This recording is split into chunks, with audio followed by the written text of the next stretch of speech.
So guys, kasus yang akan kita bahas kali ini terjadi pada tahun 2017 di Patrais, kawasan Valencia, Spanyol. Di sana tinggal sepasang suami istri yakni Antonio Navarro 36 tahun serta istrinya yakni Maria Jesus Moreno 26 tahun yang juga dikenal sebagai Mahe. Tapi di sini kita akan sebut dia dengan Maria. Antonio dan Maria sama-sama lahir di Novelda, sebuah kota kecil di wilayah Valencia, Spanyol. Antonio lahir pada tahun 1981, sementara Maria lahir pada tahun 1990.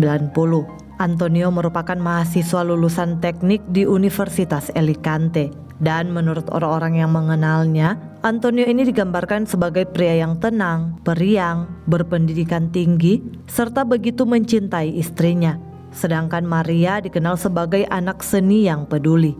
Maria adalah anak keempat dari 5 bersaudara yang kemudian bekerja sebagai perawat. Maria juga wanita muda berpendidikan ketat dalam keluarga Katolik. Sebelum menikah, ketika mereka bertemu pada tahun 2011, Antonio dan Maria kemudian pindah ke sebuah rumah di Jalan Kalamata Patrais, kawasan Valencia, Spanyol. Di kota ini, Antonio bekerja di sebuah perusahaan konstruksi besar, sementara Maria melanjutkan karir keperawatannya. Kemudian pada tanggal 3 September tahun 2016, Antonio dan Maria melangsungkan pernikahan dalam upacara yang sakral dan berbahagia. Saat itu mereka tampak seperti pasangan sempurna, manis, dan sangat serasi. Akan tetapi yang tampak kelihatan dari luar belum tentu seindah kelihatannya, di mana ternyata sebelum menikah, Maria telah mencoba menarik diri dari hubungannya dengan Antonio. Nggak dijelaskan juga apa alasan Maria atau apa masalah di antara keduanya, namun yang jelas di saat-saat menjelang hari pernikahan, Maria beberapa kali selingkuh dengan pria lain. Maria juga suka berpesta pora dan ia sebenarnya tidak siap akan hubungan terikat dalam hal ini pernikahan. Meskipun begitu, Maria akhirnya tetap melanjutkan menikah dengan suaminya karena dia tidak ingin mengecewakan keluarga besarnya. Pada tahun 2015, sebelum Antonio dan Maria menikah, Maria bertemu dengan seorang pria bernama Salvador Rodriguez yang merupakan kolega di rumah sakit swasta tempat Maria bekerja. Salvador berusia 20 tahun lebih tua dari Maria. Dan setelah pertemuan mereka itu, Salvador menjadi sangat terobsesi pada Maria yang akhirnya membuat Salvador dan Maria memulai perselingkuhan mereka di belakang Antonio. Namun tanpa Salvador sadari bahwa sebenarnya dirinya bukanlah satu-satunya selingkuhan Maria. Ya, Maria mempunyai beberapa kekasih gelap guys. Nah, setelah Antonio dan Maria menikah, di tahun pertama pernikahan mereka terus-terusan berdebat di mana Maria menuduh Antonio sebagai suami yang kasar. Karena tak tahan lagi dengan kelakuan sang istri, Antonio sampai pada tahap di mana ia mengancam akan mengusir Maria dari rumah. Keretakan rumah tangga Antonio dan Maria pun mulai terlihat dalam ulang tahun pernikahan pertama mereka. Kemudian pada tanggal 16 Agustus tahun 2017, Antonio berangkat kerja sekitar pukul 7:30 pagi, sementara Maria menghabiskan hari bersama saudara laki-lakinya. Lalu sekitar 8 jam kemudian, seorang pengendara sepeda motor yang menggunakan garasi parkir di sebuah gedung di Jalan Kalamata menemukan tubuh Antonio sudah tidak bernyawa, tergeletak telungkup dalam genangan darahnya sendiri tepat di samping mobilnya. Hasil otopsi mengungkap bahwa Antonio telah ditusuk sebanyak 8 kali di dada dengan serangan ganas, sampai-sampai Antonio tidak memiliki kesempatan untuk melawan. 3 hari kemudian, jasad Antonio dimakamkan dan didoakan di gereja San Pedro Rasul. Di pemakaman, Maria sang istri membacakan surat penuh emosional untuk suaminya yang mengungkapkan cinta dan rasa terima kasihnya kepada Antonio. Awalnya polisi menduga mungkin Antonio adalah korban perampokan acak yang telah meningkat menjadi kekerasan bahkan pembunuhan. Namun dugaan polisi itu akhirnya dikesampingkan karena barang-barang berharga Antonio tidak ada yang hilang guys. Selain itu, ketika penyidik menyelidiki kehidupan Antonio, mereka tidak menemukan Antonio ini punya hutang, kecanduan, atau perselingkuhan dalam kehidupannya yang dapat menjelaskan motif pembunuhan. Hal itu pun membuat polisi mulai memusatkan penyelidikan mereka kepada Maria sebagai orang yang paling dekat dengan Antonio. Dan dalam penyelidikan, polisi akan segera mengetahui bahwa Maria tidak hanya berselingkuh dengan Salvador Rodriguez, tetapi juga Maria berselingkuh dengan setidaknya 3 pria lain yakni Thomas, Jose, dan Sergio. Penyidik juga mengungkap fakta bahwa Antonio memiliki beberapa polis asuransi jiwa yang berharga, di mana jika Antonio meninggal, semua asuransi jiwanya akan diberikan kepada Maria sang istri. Sampai di sini penyidik sepertinya telah memiliki motif pembunuhan. Di sisi lain, setelah kematian Antonio, Maria dan Salvador berhenti bertemu satu sama lain. Namun beberapa minggu kemudian, Maria dan Salvador tetap melanjutkan hubungan mereka. Polisi pun menjaga Maria di bawah pengawasan. Dan pada awal tahun 2018, Maria bertemu dengan Salvador di sebuah restoran di pusat perbelanjaan Amerika Latin di kota Torrent. Saat itu Maria menjadi makin khawatir karena saudara laki-laki Antonio yang diutus oleh polisi hadir dalam pertemuan tersebut, serta memberitahu Maria bahwa polisi hampir menyelesaikan kasus pembunuhan Antonio.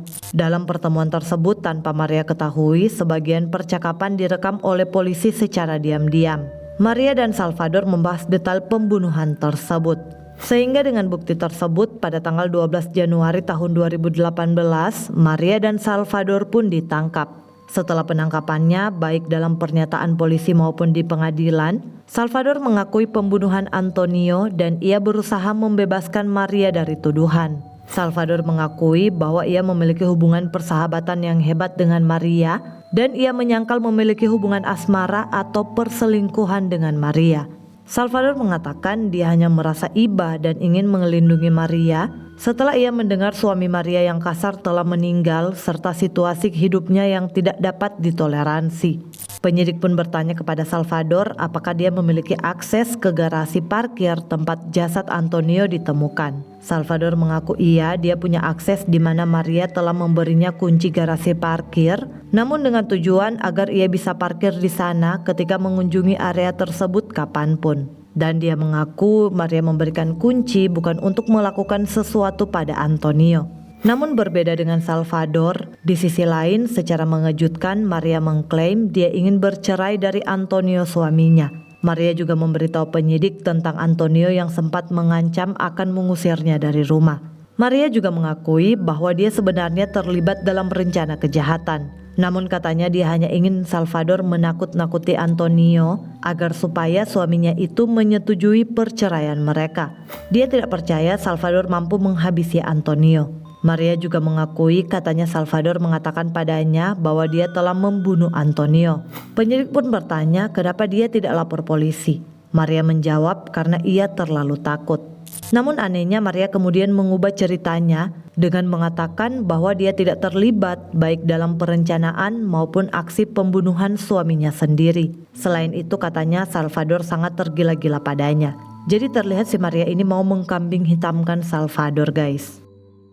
Nah, 5 hari setelah penangkapannya, Salvador menuntun penyidik ke senjata pembunuhan yaitu sebuah pisau yang ia beli di sebuah toko perangkat keras di kota Yada sebulan sebelum pembunuhan Antonio. Salvador membuang pisau tersebut di tangki septik di pertaniannya sendiri. Kemudian ia mengubur pisau itu dengan kerikil beton serta pasir. Tim spesialis bahkan membutuhkan waktu lebih dari 3 jam untuk menggali dan menemukan pisau tersebut.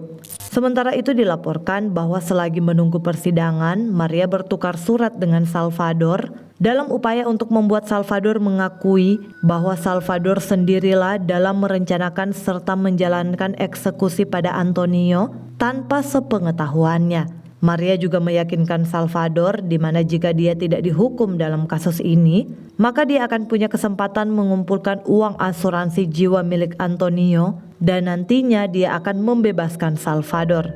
Awalnya Salvador termakan dengan manipulasi Maria itu guys. Namun setelah putrinya mengunjunginya di penjara, putrinya meminta Salvador untuk mengatakan yang sebenarnya terjadi. Sehingga akhirnya Salvador pun memberikan penyidik detail tentang apa yang sebenarnya terjadi hari itu. Salvador bersaksi bahwa Maria sengaja meminta Antonio memarkirkan mobilnya di garasi parkir pada malam sebelum pembunuhan tersebut. Di mana memarkirkan mobil di sana adalah sesuatu yang biasanya tidak Antonio lakukan. Sementara itu Salvador yang telah menerima kunci dari Maria, mengetahui detail mobil milik Antonio, serta informasi soal rutinitas pagi Antonio pergi ke garasi parkir dengan sepeda motor keesokan harinya sekitar pukul 7:30 pagi. Kala itu Salvador membawa ransel yang berisikan pisau, lalu dia menunggu di garasi parkir dan dia melihat Antonio memasuki garasi 10 menit kemudian. Saat itulah ketika Antonio hendak masuk ke dalam mobil, Salvador mendekatinya dari belakang lalu dengan cepat ia menikam Antonio sebanyak 8 kali berturut-turut tanpa Antonio sempat melakukan perlawanan. Setelah memastikan Antonio sudah tidak bernyawa, Salvador dengan cepat meninggalkan TKP, pergi ganti pakaian, lalu membuang senjata pembunuhan serta sarung tangan berdarah yang ia gunakan. Kemudian ia pergi menemui Maria di rumah saudara laki-laki Maria untuk memberitahunya bahwa misi telah berhasil. Antonio suami Maria telah tewas. Namun kala itu tanpa Salvador ketahui bahwa Maria malah sibuk SMS-an dengan kekasih barunya yang bernama Jose. Maria pun mengaku pada penyidik bahwa sebenarnya dia tidak benar-benar menyukai Salvador dan ia hanya merayu Salvador untuk melakukan perintahnya, yakni menghabisi Antonio suaminya sendiri. Selain itu di persidangan dua teman Maria bersaksi bahwa setelah kematian Antonio, Maria pernah bilang ke mereka kalau dia merasa bahagia dan sangat bebas. Selain itu dalam sebuah pesan teks Maria mengirim SMS ke temannya seperti ini guys. Kamu tahu, berhubungan ese-ese dengan Antonio tidak pernah berhasil untukku. Dan dalam persidangan penuntut mengatakan, Antonio adalah penghalang bagi Maria dan perceraian tidak cukup. Dia menggunakan penipuan dan kebohongan, serta dia menyusun rencana untuk membunuh suaminya. Pengacara pembela Salvador meminta pembebasan kliennya dengan menggambarkan kliennya itu sebagai boneka, kesatria pengembara, dan pesuruh Maria si Black Widow. Akan tetapi dengan segala bukti yang ada, akhirnya Maria maupun Salvador dinyatakan bersalah dan diperintahkan untuk membayar 250.000 euro atau sekitar 4,1 miliar rupiah kepada orang tua serta saudara laki-laki Antonio. Dan Maria sebagai orang yang merencanakan kejahatan menerima hukuman 22 tahun penjara. Sementara Salvador si eksekutor menerima hukuman 17 tahun penjara.